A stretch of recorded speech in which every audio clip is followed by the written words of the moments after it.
Well, welcome to another edition of What's Going On Under the Gold Dome. Unfortunately, this week brought a little sadness to us. We lost one of our colleagues, Representative Bob Bryant, who represented primarily the Savannah area, passed away. And, we're going to miss Bob. And just wanted to at least take a minute, to recognize the fact that he served down here with us and that he's now gone on to a better place. Today we have one of as our guest. We'll let you introduce yourself. Thank you, Representative Bruce. I'm Representative Virgil Fludd, representing House District 64, which includes parts of South Fulton and parts of Fayette County. And I agree with you that it was a difficult week with the passing of our colleague, Representative Bob Bryant. Bob was one of those very, very principled gentleman that once he made a decision, whether you agreed with him or not, he was going to be unwavering in his beliefs and his ideas, and we really respect and honor and appreciate his service to the state. Sharice Harris, Legislative Representative, aide to Representative Bruce. And one of the other things that Representative Flood left out, he also serves as chair of the Democratic Caucus within the House, and he's done a fantastic job in that role, and I'm glad you're able to join us today. My pleasure. Good to be with you. Okay. And we've got a couple of things that took place this week that we wanted to talk about. On my list, we had about guns on the college campus. I think most of us thought it was a little crazy that we wanted to arm our students. And the weird part about it is that they're allowed to have it on campus, but not in the dormitory, and not in places where you have sporting events.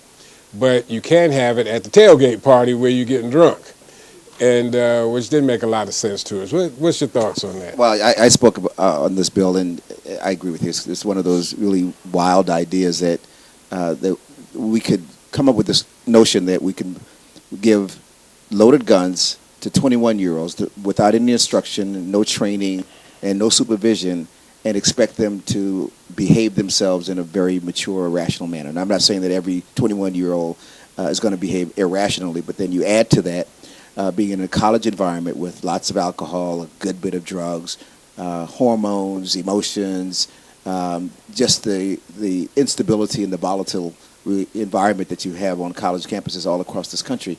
It just doesn't make sense to me that you would put guns in that environment. And then, to me, the biggest insult was that we totally took the administration, the faculty, and the staff of the universities out of the equation. So they weighed in as much as they could and said that they don't want guns on campus, but we essentially ignored their views. And we putting their lives at risk, by allowing these kids to have guns on the campus. I'm just visualizing some kid that needs one class to graduate, and this one teacher is holding out, saying, it's not going to happen, and this kid going nuts.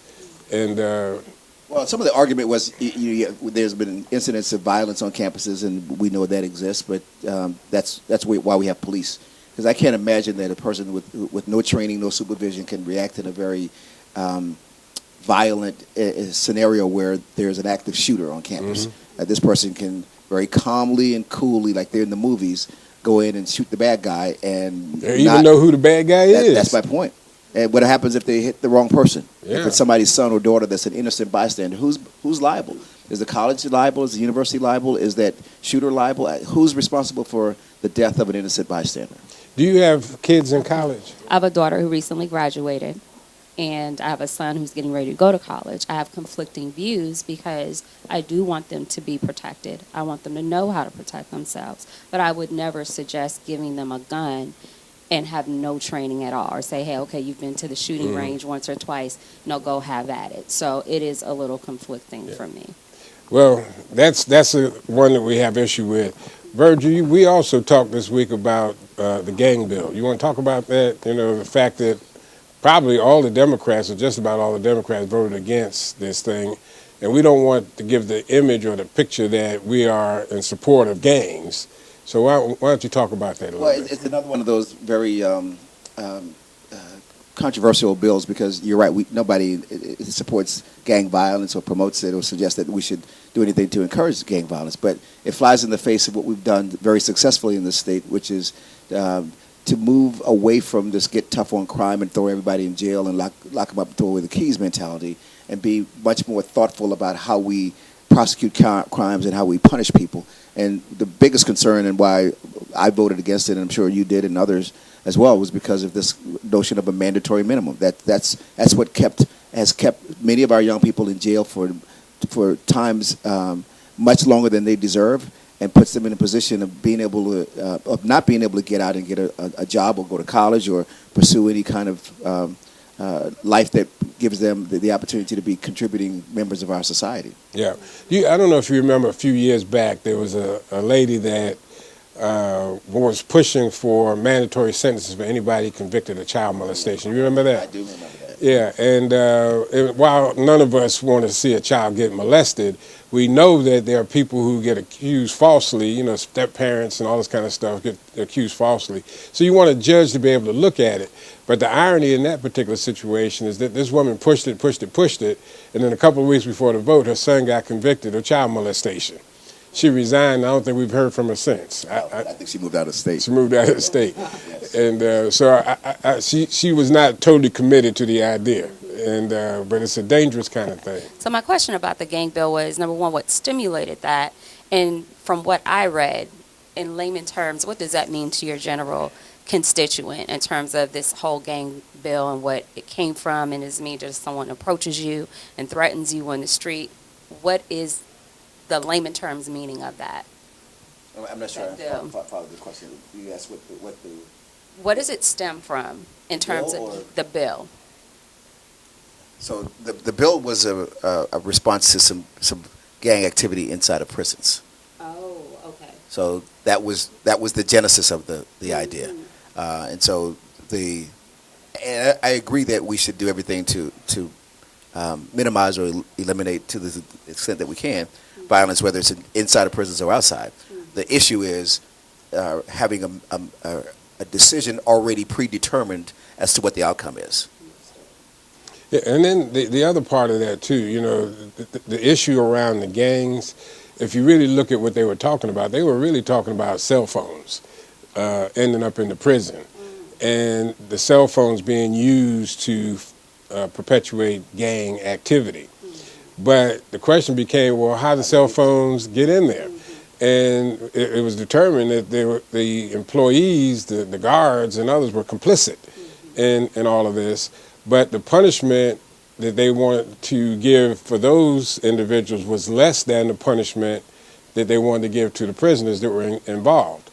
And so the thought is, if you really want to curb this and stop it, make the punishment greater for employees that are pushing this thing than for the others. Well, I think part of the problem was if you make the punishment harder for employees, nobody would work in the prisons because it's already a job where it's hard to get people to work because we pay them so little. Yeah, but they shouldn't be breaking the law. I agree. And but that was part of the issue.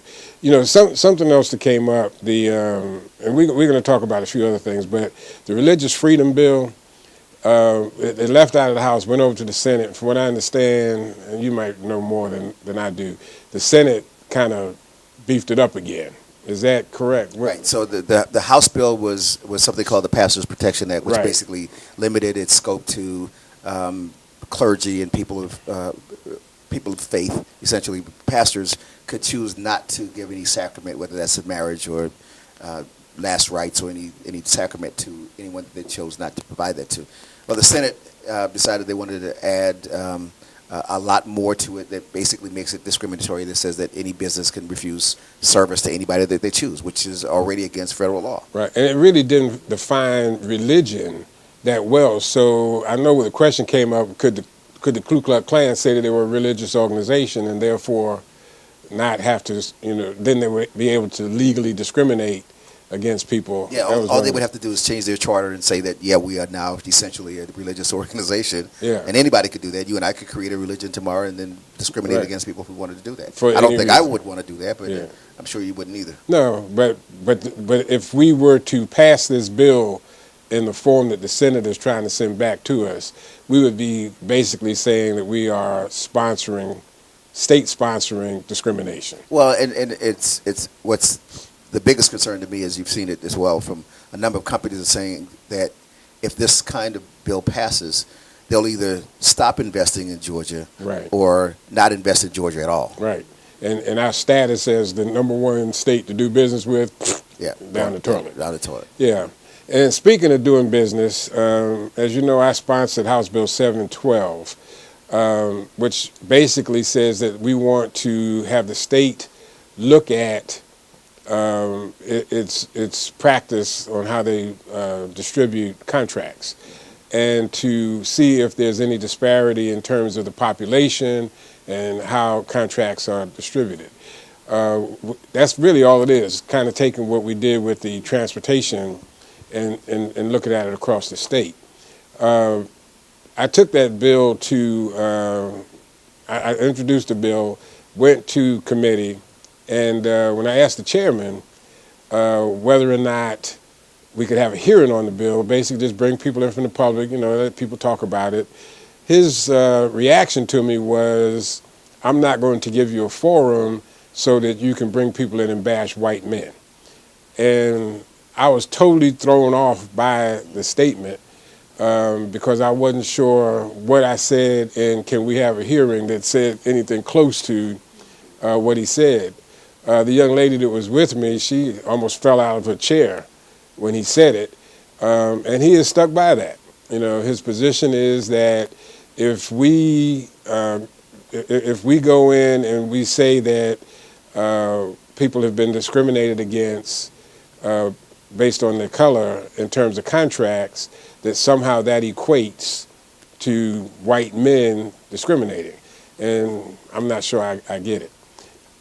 Well, two things on that. First of all, I don't think a bill should be bottled up in committee just because a committee chairman has an opinion one way or another. I think every bill ought to move on its merit. If it's a great idea, then it moves, people accept it, and we vote on it, and majority rules. If it's not a good idea and most of the members of the committee decide not to vote for it, then so be it. Right. But it also underscores the value and the importance of doing something just like you're talking about with House Bill 712, because there clearly is a mindset that keeps minority companies, minorities, women from doing business with the state. If he represents other views or other people who have the same views, it's the reason why African American small and minority-owned businesses have such a small percentage of the state contracts. Mm-hmm. And right now, what's the number? It's less than 1%, isn't it? Or less than 10? From my understanding, it's like 1.2%. Yeah. And then when you actually divvy it up amongst women, Caucasian women, black women, and men, it's even less than that. Yeah, you're a small business owner. What's your thoughts? I am a small business owner. I think that, first of all, his opinion sounded like it maybe was already pre-biased. And perhaps maybe he already had his mind made up anyway. And so my question really is, where do we go next in terms to perhaps move forward with this and getting this done, if that is his position? Mm-hmm. If he doesn't do that with any other bill, Well, my concern is that it's going to end up in a lawsuit, and it's going to cost the state money to defend the position. So, we've been all over the state talking to people about this bill. And for the most part, people are saying, well, let's just have a hearing, let's talk about it, let's understand what's going on, and then do whatever is appropriate to do, which I don't see any harm in. Well, that's a democratic process, Yeah. right? I mean, that's simply how it should work. And, unfortunately, if it doesn't work with this particular chairman, perhaps we can move it to a different committee. And that's what we're hoping to do. It's probably too late this session, Right. Given where we are, but we're going to try Yeah. and do that. Let's kind of wrap this thing up a little bit, talk about the federal, the presidential campaign just a little bit, what's going on. I understand that Ms. Clinton is going to be in the building today. She should be here any minute. Okay. Yes. And again, I'm not going to ask everybody who they support, but I think we probably all don't support one person at least. And so what's your thought? What is this phenomenon with Donald Trump? What's happening? I think the right word is phenomena, because nobody can understand how he's able to get such large crowds, such boisterous crowds, and how he can get a majority of the electors in the Republican primaries to vote for him. I mean, it's clear that he's winning these primaries and these caucuses. Now, he's not winning the majority, certainly not winning the majority of the people in the country, and he's not even winning the majority of the Republicans, but he's beating all these other guys, and that's what, that's what the process is. He's getting more votes than they are, and nobody can understand. Nobody. It defies all logic. It absolutely does. From a very basic viewpoint, though, I think that maybe people are attracted to money naturally. And maybe it's the idea that he seems to be so successful with everything else that he's done, and that they maybe think once he gets in the White House, he can just turn a lot of these economic issues around, but he has no knowledge of all the other, real issues. But can you say the way he's gotten out of the issues that he's had is by declaring bankruptcy? So Right, can he say exactly. that the United States is now bankrupt and we're going to start all over again? Which makes me scared again. I said, I am afraid. I'm moving to another country if he becomes president. But those are one of the things that concerns me, and I'm sure it concerns a lot of other people. Yeah. But I think people have this fantasy-like idea because they see the exterior of what he represents, and they don't think about all those other, small issues that really are relevant. It's crazy. Anything you want to say as we wrap up, Brother Fludd? Well, first of all, thanks for inviting me to be a part of this conversation this afternoon. It's been great sitting here with you and talking more about what's going on this week. I will tell you that hopefully even this afternoon, when we go back in at 2 o'clock, there'll be a bill on the floor called House Bill 828. Mm-hmm. It will give a tax credit to businesses who hire people who are just getting out of prison, and it gives those folks a chance to have a second chance at life.